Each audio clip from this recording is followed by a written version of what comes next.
Coba lo ingat-ingat ya, sejak kapan lo sadar uang itu penting? Biasanya lo baru sadar setelah kejebak utang, nggak punya tabungan, atau pas lagi ada masalah besar. Padahal sebelum itu, kita hidup santai banget soal uang. Asal mula, kebiasaan finansial buruk. Pertama, kenapa banyak orang punya kebiasaan keuangan buruk? Bukan karena bodoh, bukan karena males, tapi karena nggak pernah diajarin.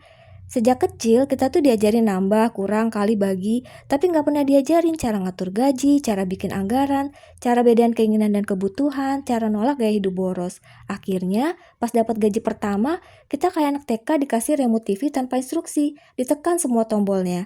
Kedua, lingkungan adalah pabrik pembentuk kebiasaan finansial. Kalau dari kecil lo lihat orang tua lo ngutang dianggap biasa, gaji habis di awal bulan, duit jadi bahan ribut, maka tanpa sadar pola itu masuk ke otak lo. Bukan karena lo mau, tapi karena itu yang lo lihat tiap hari. Ketiga, masalah utama, uang jadi sumber emosi. Banyak orang gak sadar, uang itu bukan cuma soal angka, tapi soal perasaan. Belanja saat sedih, jajan saat stres, nongkrong saat kesepian. Akhirnya, uang bukan alat, tapi jadi pelampiasan. Kayak orang lagi berantem sama pasangan terus bilang, udahlah gue beli barang aja biar gak sedih. Padahal sih sedihnya gak hilang ya, yang hilang cuma uangnya. Keempat, kita terlalu didorong konsumsi. Setiap hari kita diserang iklan HP baru, motor baru, skincare baru, sepatu baru, tempat nongkrong baru. Sedikit yang ngajarin cara bikin tabungan, cara membangun aset, cara bikin uang kerja buat kita. Akhirnya kita jagonya jadi pembeli, bukan jadi pemilik. Sekarang kita bahas kebiasaan yang kelihatannya sepele, tapi pelan-pelan bikin masa depan hancur. Pertama, tidak mencatat pengeluaran sama dengan tidak sadar diri finansial. Orang yang nggak nyatet uang itu biasanya bilang, gue tahu kok duit gue kemana. Tapi begitu ditanya, minggu lalu habis berapa buat jajan? Langsung ngeblank.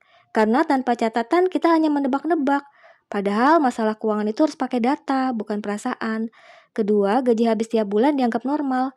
Banyak orang bangga, yang penting hidup hari ini. Masalahnya, tiap bulan habis sama dengan tiap bulan mulai dari nol.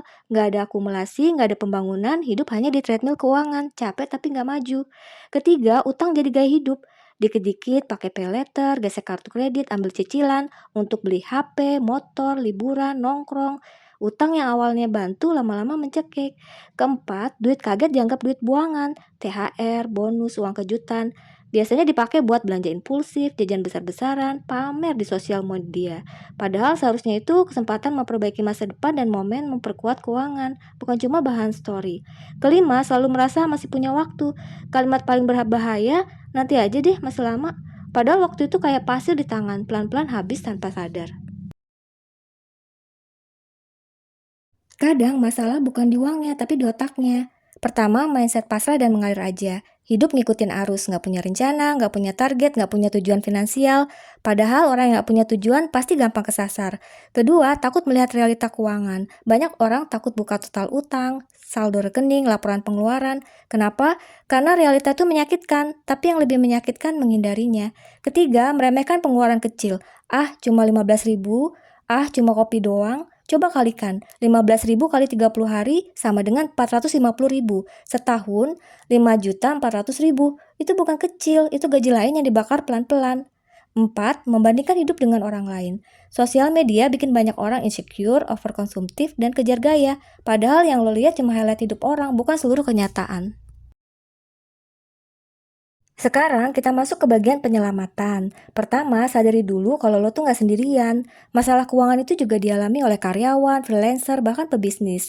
Yang beda cuma ada yang sadar, ada yang nyangkal. Lo yang denger ini artinya udah satu langkah lebih maju. Kedua, ubah sedikit tapi konsisten. Nggak usah langsung ekstrim. Misalnya ngopi 7 kali seminggu jadi 3 kali seminggu. Nongkrong tiap malam jadi seminggu sekali. Belanja impulsif pakai aturan 2 kali 24 jam. Ketiga, bikin sistem keuangan pribadi. Minimal kita punya rekening operasional, rekening tabungan, rekening darurat, dan pisahkan biar nggak kecampur. Keempat, bangun dana darurat. Target minimalnya 6 bulan biaya hidup. Bukan buat kaya, tapi buat tenang. Kelima, mulai investasi kecil. Nggak perlu nunggu kaya, mulai dari kecil tapi rutin, seperti reksadana, emas, saham pelan-pelan. Bagian ini tentang masa depan. Bayangin 10 tahun ke depan, versi lama lo masih stres mikirin duit, masih gali lubang tutup lubang, dan masih ngejar diskon. Versi baru lo udah punya aset, udah punya tabungan, hidup lebih tenang. Bedanya bukan karena warisan, tapi karena kebiasaan. Tiga pilar perubahan finansial, adalah pertama kesadaran, kedua konsistensi, dan tiga disiplin kecil setiap hari. Bukan soal jadi kaya cepat, tapi soal jadi lebih stabil, lebih kuat, dan lebih tenang. Agar channel ini dapat berkembang dan bermanfaat bagi banyak orang, tolong bantu like, share, dan komen ya. Bila tidak suka dengan isi dari konten ini, tidak apa-apa. Jangan subscribe. Terima kasih ya, dan selamat mencoba.